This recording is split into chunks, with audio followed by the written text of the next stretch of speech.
Ang una nating gagawin ay ang ating tungkulin sa ating Panginoon. Of course, prayer, awit ng papasalamat, awit ng papuri, awit ng pagsamba, no? So, bakit po tayo magpasalamat, no? Dahil nilalang ang lahat, no? Nilalang ang lahat bago tayo lalangin. So, mayroon tayong libre yung ating binibreath, no? Yung ating yung hangin, no? Yung oxygen na ating binibreath, no? So, di ba napakaganda, no? Napakabuti ng ating Panginoon. So, ang tubig, libre yan po, subalit dumadaan na ngayon sa kwan, siyempre may bayad siya dahil may mga pusiso, no? Subalit yung hangin ay libre. Tapos yung init ng araw, no? Libre, di ba? Vitamin D yan. Yan. Tapos yung sa buwan naman, yung moonlight, no? Tapos sa moonlight, dagdagan pa ng starlight, no? So, ibig sabihin na ang liwanag ng buwan sa gabi, no? So, alam niyo po ba mga kaibigan na hindi na natin ginagawa dito sa Metro Manila, pero po sa probinsya, pag malaki ang buwan, no? Ibig sabihin pag full moon, so, yan, no? Naglalaro kami sa labas sa may kalsada. Kasi siyempre sa kalsada, paminsan-minsan lang yung dumadaan yung mga sasakyan, siyempre sa probinsya, no? O kaya sa plaza, no? So kaya napakaganda mga kaibigan, no? May mga habulan, may ano ba tawag yun, parang patubig-tubig, yung may linalagyan ng tubig, no? Parang may kaharian-kaharian na pinapaanuan ng tubig na kung halimbawa ayan, no? Yung magandang laro ng lahing Pilipino, no? So yan mga kaibigan, no? So ibig sabihin na napakabuti ang ating Panginoon na dapat nating bigyan ng papuri sa araw-araw, no? So dito naman sa 7, dito muna sa 6, sa lahat ng lahi nila ito'y dapat na iaral at ang angkang sinunod pa ay marapat na turuan, no? So yan, so ibig sabihin na napakalaga ang role ng tatay talaga, no? Tatay at nanay, ate at kuya, no? Na siyang magturo. At sa ngayon napakaganda naman dahil mayroon tayong mga gadget, no? Yung gadget natin gamitin natin, no? Na i-dial lang natin, nandiyan na. So ibig sabihin na napakaganda siya, no? So yan mga kaibigan ang anuhin natin, no? So tulungan ang mga bata at saka marami namang mga Bible apps ngayon, no? Yung may mga bata pa pwede nating ipalabas yung mga mayroong mga biblical verses, no? Para maturuan yung mga bata. Sa ganito, masusunod nilang lagi yaong utos. Ang natatag na pag-asay, ilalagak nila sa Diyos. At ang dakila nilang gaway, hindi nila. At ang dakila niyang gaway, hindi nila malilimutan. No? So, dito makibigan sa verse 7, na pagmabasa natin ang mga nangyari noon sa Biblia, no? Mga biblical stories, no? So makatulong po sa atin na ilagak natin ang ating pag-asa sa ating Panginoon. So dito makibigan, mayroong mga tao na kinikitil ang sariling buhay, no? So sabi ng iba, dahil nawalan po ng pag-asa, no?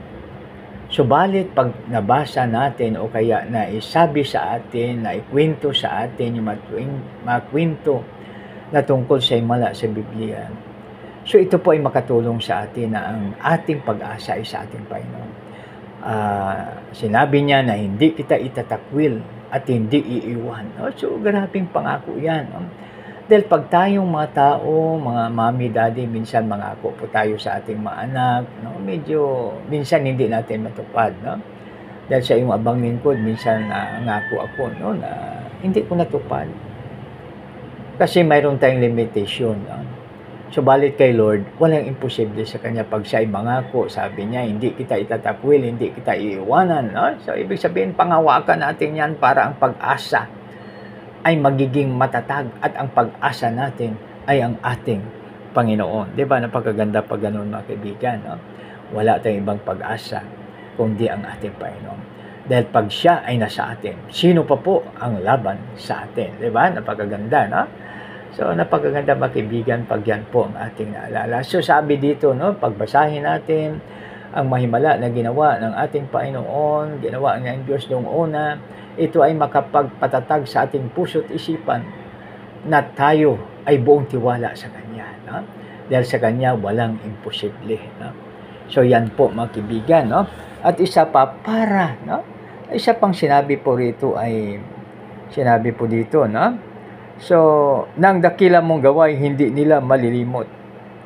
Yan, dakilang gawa ay hindi nila malilimot. So, ibig sabihin yan, no? Sa mga bata paminsan, at tinataniman na natin sila ng Word of God. Mga bata pa, no? Nanonood ng mga heavenly, no? Heavenly na mapalabas, no? Ibig sabihin na isa sa mga makatulong upang lalo silang mag-full trust, magbigay ng full trust sa ating Panginoon, lalong makatulong upang makagawa sila ng mabuti. At ang pag-asa ay sa Diyos. At dito mga kaibigan, upang ang magawa ni Lord, hindi natin makalimutan. No?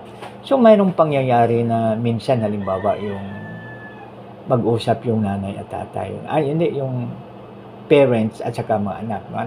Papa, di ba sinabi mo noon na ganito? Mami, di ba sinabi mo na ganito? No, yan, di ba? So, minsan remind tayo, no? Kaya napakaganda ang mga usapan talaga, no? Sa family bonding. Dahil ang ating pamilya ay isa sa makatulong sa atin, no? Ano man ang mangyari. So, our family will not abandon us, no? So, kaya pagsama-sama, maglilingkod kay Lord, makinig ng kanyang salita, magbasa ng kanyang salita, maging masaya ang pamilya. Sa 8, sa kanilang mga nuno, hindi dapat na pumaris, na matigas ang damdamin sa Diyos ang naghimagsik. So dito, sa Biblia, makikita natin yung hindi maganda at maganda. Tulad kay Haring David, yung kanyang kasalanan ay isinaysay at kung ano ang bunga. No? So, yung si King David ay nagkasala. Bali, tatlo ba o 4? Ito yung naging bunga, no? So, unang-una, ni-rape ng anak niya ang kanyang anak, no? Si Tamar ay ni-rape nakalimutan ko po yung pangalan, no? Tapos, pangalawa, nag-rebelde si Absalom. So, yan, no? Tapos, pangatlo, namatay yung kanyang anak. So, yun po, no? So, doon isinaysay, no? So, ibig sabihin niya na yung mga bunga ng kasalanan ay isinaysay doon. So, pagbabasa natin, magsilbing gabay po sa atin, no? Na ito po ay hindi natin pamarisan, no?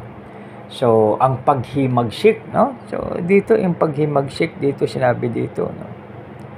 So, yan, no? Kaya, kanilang manuno hindi dapat na pumaris, na matigas na damdamin sa Diyos ay nagimagsik. Isang lahing di marunong magtiwala at magtiis. No? So dito mga kaibigan, minsan dapat tayo magtiis. No? So ibig sabihin yung magtiis, yan ba yung self-control? So halimbawa ang anak ay talagang nakita niya yung mali yung tatay niya o kaya nanay niya. No? So pwede niya yung pasabihan pero dapat maingat siya magsabi. Sabi, Mama, baka pwede naman po. Papa, baka pwede naman po. No? Kasi yung mga parents, siyempre very sensitive yan. Kaya dapat ang mga anak, no? Lalo na mga estudyante ngayon. So dapat maging respectful, obedient, and respectful sa kanyang mama at daddy. Dahil ang pangako ng ating Panginoon na respect, honor, obey parents equals long and abundant life. So kaya mga anak, mapalad kayo kung mayroon pa kayong mommy at daddy dahil ang gagawin niyo po ay sumunod at magalang at ang pangako ni Lord ay long and abundant life. So, ang dali-dali, no?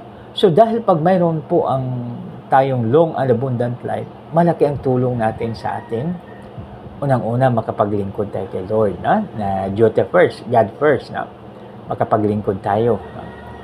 So, pangalawa, of course, sa ating bayan, tapos sa ating kapwa, no? So, malaking tulong, no? Kung tayo ay malakas. So, paano tayo makapaglingkod sa Diyos pag tayo ay may sakit? Paano tayo makapaglingkod sa ating bayan pag tayo may sakit? Paano tayo makapaglingkod sa ating pamilya, sa ating sarili pag tayo may sakit? So, kaya makaibigan, napakahalaga talaga na honor and obey your parents. And God will give you long and abundant life. So, napakaganda yan. So, biro mo yan, long and abundant life.